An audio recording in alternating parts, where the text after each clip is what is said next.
कटिहार में नहर से सिंचाई नहीं होने के कारण किसानों ने विरोध प्रदर्शन किया। एक और सरकार ये दावे कर रही है कि किसानों के खेत तक नहर से पानी पहुंचाया जा रहा है ताकि किसान कम से कम लागत में अपने खेतों का सिंचाई कर फसल का सही उपज कर सके। वहीं दूसरी ओर सिंचाई विभाग का नहर पूरी तरीके से सूखा हुआ है।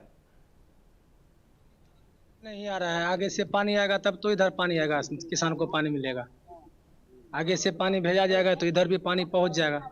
पीछे में ही पानी नहीं है। किसानों को पानी नहीं मिल पाने का कारण है कि नहर का देख रेख नहीं हो पा रहा है सही से। कहीं कटा हुआ है, पानी आना चाहिए, कहीं तो जा रहा है, कहीं पानी जो है भरपूर मात्रा में अगर छोड़ा जाएगा तो किसी का खेत बह के चले जाएगा, फसल बर्बाद हो जाएगा। इसीलिए जो है सही तरह से इसमें छोड़ा नहीं जा रहा है। कारण देखिए सर, कारण इसमें यह है कि मान के चलिए डिवीजन में कोई भी जईब हो, एसडीओ हो, स्कूटी साहब हो, जो भी हो, वो पानी लगा तब ना, वो पानी लेवे नहीं करता। हम क्या करेंगे? हम लोग सोचते हैं, हम लोग तो, हमारे पास डिग्री नहीं है नहर का कि हम आगे से कह करके हम पानी ले सकें।